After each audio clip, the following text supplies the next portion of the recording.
Lo que voy a relataros en este capítulo es quizá lo más inesperado que me ha ocurrido durante mis años de investigación. Apareció en un lugar donde, una vez más, el azar marcó el final de una larga búsqueda, aunque abrió la puerta a otra completamente distinta. Agosto de 2018. El Interclub Tracalet Flash emprendía de nuevo su campaña anual de exploración en los picos de Europa sin saber que aquel año iban a encontrar algo que no esperaban. En el último día de campaña, 2 espeleólogos bajaron a la Torca de la Topinoria para recoger datos y seguir avanzando en la exploración, pensando ya en el año siguiente. En una rampa y en la base del pozo, a 150 metros de profundidad, entre los restos animales tan habituales en las simas, algunos resultaron humanos. De aquel primer hallazgo, el juzgado envió a Madrid 6 muestras óseas extraídas por la Guardia Civil. Los análisis revelaron que 5 de ellas pertenecían a un varón adulto. Más tarde, el ADN confirmó su identidad: Eloy Campillo. Aquello cerraba, por fin, una larga búsqueda. Pero no fue el final. Eloy no estaba solo. La 6ª muestra pertenecía a una niña de entre 10 y 14 años, completamente desconocida.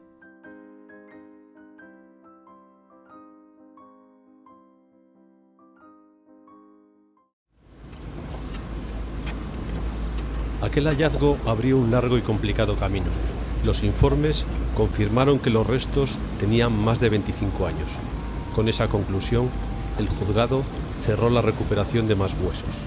Cualquier delito ya habría prescrito.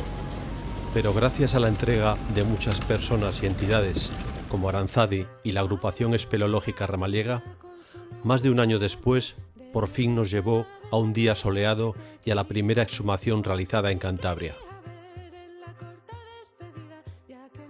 El operativo, tan complejo como delicado, estuvo dirigido por los prestigiosos forenses Fernando Serrulla y Paco Echeverría.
De Eloy Campillo se recuperó el 40% de los restos y de la menor apenas un 18%. Aún así, parecía suficiente para obtener conclusiones importantes.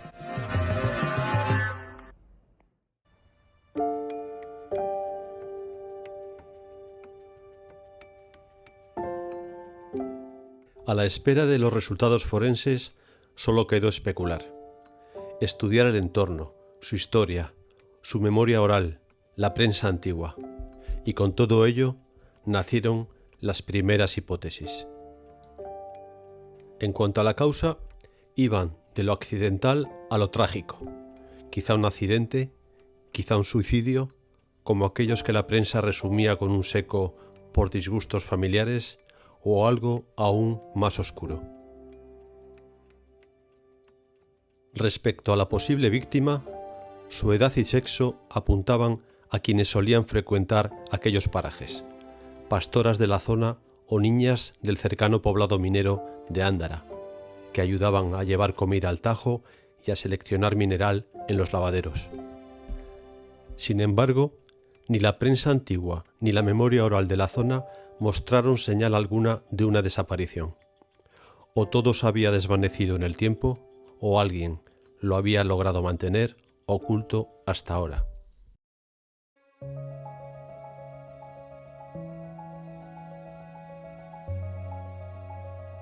La llegada de los resultados supuso un avance importante. Por fin pudimos acotar el terreno y descartar caminos que no llevaban a ningún sitio. La niña presentaba una fractura craneal, señal de una muerte violenta, aunque no fue posible determinar si accidental o intencionada.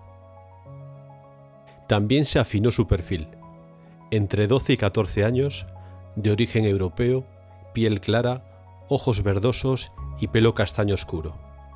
Su dieta, marcada por productos del mar, apuntaba a un origen costero. Y la datación por carbono 14 situó su muerte entre 1950 y 1960.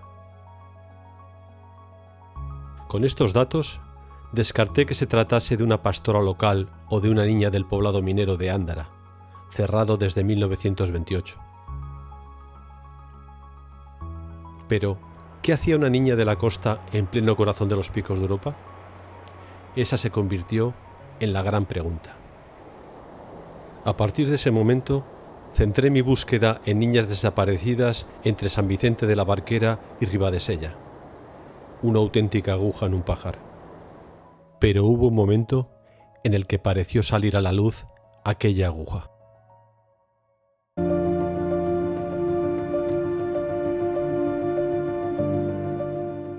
A finales de los años 40, una niña que servía en casa de un médico en Llanes desapareció en circunstancias muy extrañas. Vivía en una pequeña localidad cercana a Llanes, en Andrín, y servía en casa del médico. El médico en un momento dado pues avisó a la familia que la niña había desaparecido. La familia sabía que había ido el día anterior y como se quedaba a dormir algunas veces en la casa del médico, pues no se extrañaron hasta el día siguiente. El caso es que al día siguiente el médico, en extrañas circunstancias, contó que la niña pues se había ido, sencillamente. Pero la familia fue a ver el lugar de la habitación de la niña y la habitación estaba totalmente revuelta. Que yo sepa, no hubo ningún procedimiento judicial. La niña nunca apareció. Y bueno, cuando intentamos saber exactamente la edad exacta de la niña en el momento de la desaparición, la edad podía ser quizás algo superior a lo de los huesos de esta niña. Esta niña, hablábamos de 12, 14 años y la niña de Llanes tenía 16, quizás 18 años, era algo mayor. En cualquier caso, me fui hasta Llanes, tomé una muestra de ADN de una prima carnal y pudimos excluirla. Pero bueno, estuvimos durante varios meses muy entusiasmados con la historia, ¿no?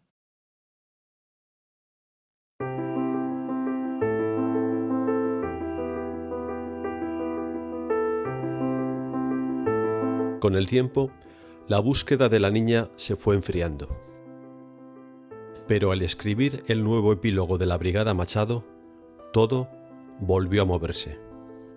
Regresó Mercedes, su espera, su dolor, y volvió también aquel día en que Fernando Serrulla y yo le entregamos, en una sencilla caja de madera hecha por él, los restos de su padre.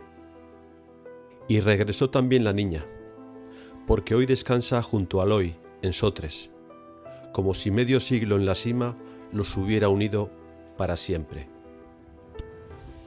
Ese recuerdo abrió de nuevo el camino y me devolvió a una vieja teoría, quizá esta vez decisiva, sobre qué hacía una niña de la costa en el corazón de los picos de Europa.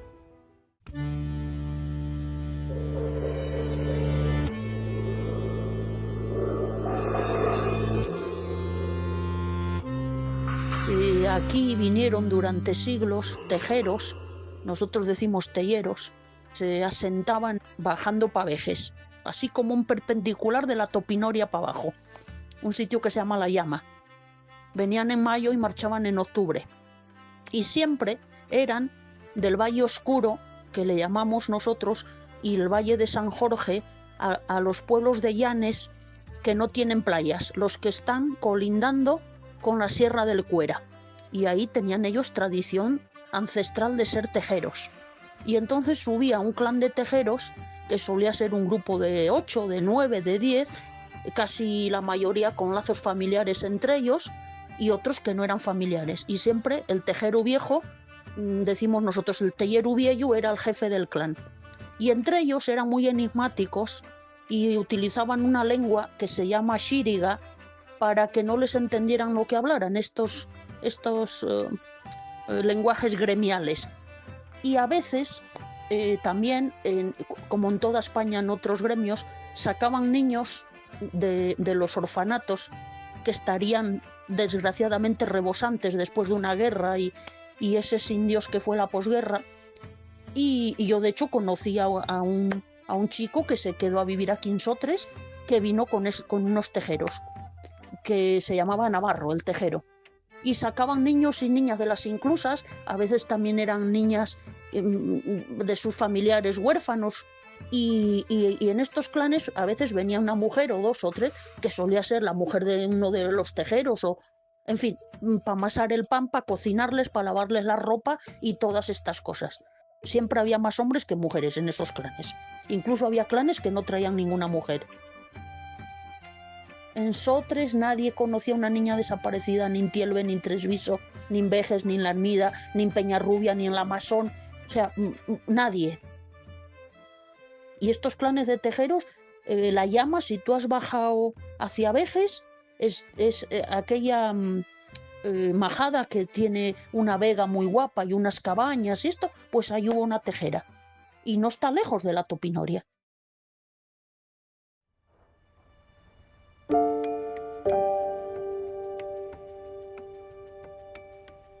Mira, te cuento el caso de este chico.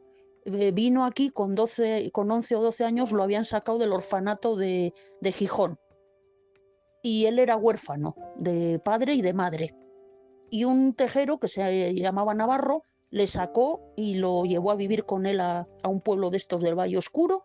Y bueno, la verdad que él me contaba que lo trataba bien. Y este chico vino para aquí con los tejeros a hacer tejas.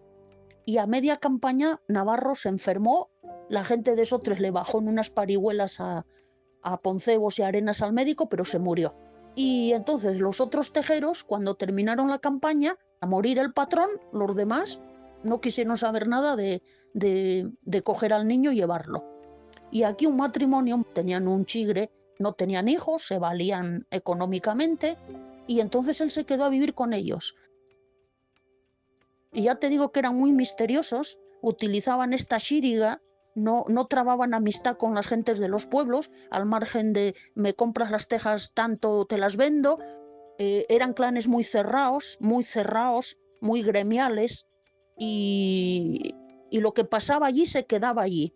No quiero decir con esto que fueran delincuentes, y que sacaban niños y niñas de los orfanatos, como también los sacaban para el servicio doméstico otras personas, que los niños y las niñas entonces iban baratos, por desgracia, y se sacaban a veces para trabajar, pero no siempre caían en buenas manos.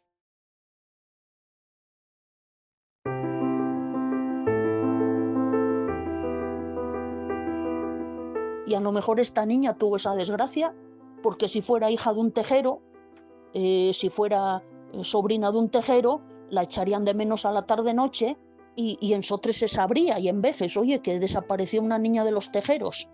Pero si era una huérfana, abusaran de ella, o pastores de estos pueblos la hubieran violentado y luego la llevan allí. Pues nadie bajó al juzgado de Llanes ni a Carreña a decir se nos perdió una niña. ¿Entiendes? No les interesaba a quien fuera que se descubriera. No sé. Yo del 1 al 10, Antonio, le daría un 8, a que esa niña procedía de esa zona de Llanes. Posiblemente nunca nadie la defendió, no sé si alguien la lloraría, pero hacerle justicia de alguna manera y honrarla.